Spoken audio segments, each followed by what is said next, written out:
नमस्कार साथियों, मेरा नाम है नितिन और आप देख रहे हैं मेरे YouTube चैनल बहुजन क्रांति स्टेटस। साथियों, आज यानी 24 दिसंबर 2023 को Bhim army chief advocate Chandrashekhar Azad ji ने बिजनौर की लोकसभा नगीना सीट में जनसंपर्क किया और कई गांवों का दौरा किया, जिनमें मुख्य गांव रामदास वाली, उसके बाद जटपुरा बोंडा और फिर गांव नंगला पिथौरा में जनसंपर्क किया।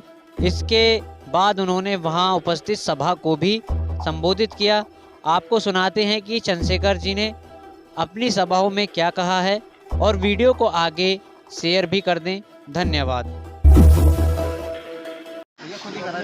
नहीं, इनको मन को भी रोकना पड़ेगा ना, आप बड़े हैं ना, हम ही समझाएंगे ना। ना ना ना, अच्छा आप मेरी बात पे आप गौर करो। अपने जीवन के विषय में बताऊं तो 2008-9 में मेरे फादर ने, मेरे पिताजी ने अपना बहुत सारा पैसा इकट्ठा करके मुझे विदेश पढ़ने के लिए भेजने के लिए तैयारी की। और जैसे ही सब तैयारियां पूरी हुई, अचानक मेरे पिताजी की तबीयत खराब हुई। टेस्ट कराया तो पता लगा उनको कैंसर है और डॉक्टर ने यह भी कहा कि कैंसर इस स्टेज पे है कि ज्यादा दिन हम वो इस दुनिया में नहीं रहेंगे।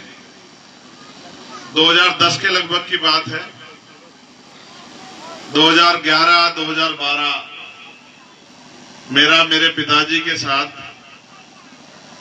हॉस्पिटल में लंबा समय। इस देश में जब कोई बीमार होता है और गंभीर बीमारियों से ग्रसित होता है तो उनके घर वाले सोचते हैं कि इलाज के पैसे कहां से लाएंगे, और अक्सर ऐसा होता है। मेरे पिताजी बड़े स्वाभिमानी आदमी थे। उन्होंने कहा, भाई वो टीचर रिटायर हुए थे, प्राइमरी स्कूल के अध्यापक। उन्होंने कहा, भाई देखो जितना पैसा मेरे अकाउंट में है उसके ऊपर एक पैसा मेरे ऊपर लगने मत देना किसी का उधार। मैं नहीं चाहता कि आप किसी का कर्जा उतारते रहो, तो जिस दिन ये पैसा खत्म होगा मुझे बता देना।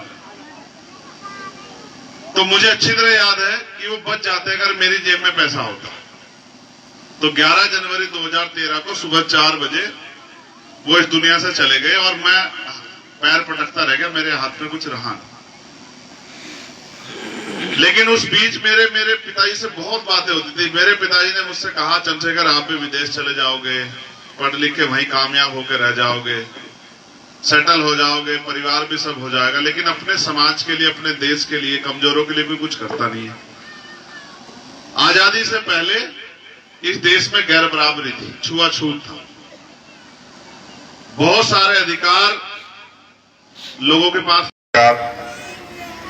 मैं धन्यवाद दूंगा यहाँ के आयोजक कमेटी का, भाई विकास कुमार जी, सुमित जी, सुनील जी, यादराम सिंह जी, सोनू, गौतम, मेहताब भाई, नौसाद भाई, सोनू भाई, चेतराम जी, मोहम्मद अली, फहीम भाई, आज की सभा की अध्यक्षता कर रहे उदल सिंह जी जो अम्बेडकर समिति के अध्यक्ष हैं, और साथ में हाजी अब्दुल वहीद साहब, और मेरे साथ चल के आए पुष्पेंद्र राणा जी, भीमसेन हल्दिया जी, रजत कुमार जी, ललित कुमार जी, हमारे जिला अध्यक्ष हरिओम जी, प्रशांत जी, फहीम अंसारी जी, वीरेंद्र सिंह जी, विजेंद्र सिंह जी, ललित कुमार जी, रोहित सागर जी, सुखवीर प्रधान जी, अतर सिंह बोध जी, प्रदीप प्रधान जी, परविंदर सिंह जी, गजपाल सिंह जी, शिवम गौतम जी, और भी जो साथी चल के आए उन सबका शुक्रिया।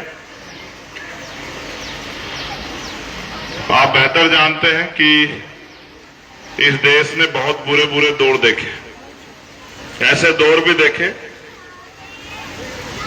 जो अभी 2-3 साल पहले थे जब कोरोना काल आया।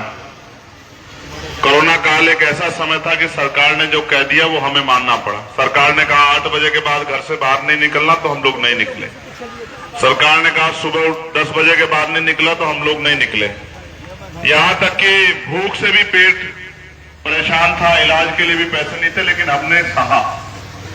अगर मैं समझता हूं सहना एक आदत हो जाती है, सही को सहना भी बुरी बात नहीं, और गलत की तरफ, गलत को महसूस करना, गलत के लिए खड़े हो जाना, गलत का विरोध ना करना, तो ये भी एक तरह का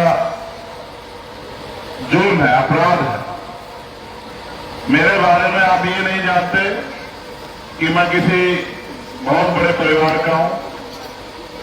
अगर जानते हो तो आपको एहसास होगा, ना मैं किसी बहुत बड़े परिवार से आता हूं, ना मेरे परिवार में कोई नेता रहा है, ना मैं किसी उद्योगपति का बेटा हूं। मैं एक गरीब परिवार से आता हूं, संघर्ष करके यहां तक पहुंचा। आज अगर आप अपना समय छोड़ के यहां बैठे इतनी प्यार दे रहे हैं, मेरे भाई इतने सारे जिम्मेदार लोग यहां स्वागत कर रहे हैं, इज्जत मान सम्मान दे रहे हैं, मेरी माए बहनें यहां जो बैठी है वो एक उम्मीद, एक विश्वास के साथ यहां बैठी है। उनको एक विश्वास है कि हमारा भाई कल जब ताकतवर होगा तो हमारे लिए कुछ करेगा। लेकिन सवाल यह है कि ताकतवर होगा कैसे? लोकतंत्र है, आप लंबे समय से वोट देते आ रहे हैं। मुझसे पहले वही साहब ने बताया कि संविधान से पहले क्या हालात, जब संविधान आया तो अवसर मिले। बुरा यह है कि हमने जिन पे भरोसा किया उन्होंने हमें ठगा, लेकिन हम बहुजन समाज से जुड़ी ऐसी ही खबर पाने के लिए वीडियो को लाइक, कमेंट, शेयर और चैनल को सब्सक्राइब जरूर कर लें और बेल आइकन दबाना ना भूलें ताकि आपको नोटिफिकेशन मिल सके।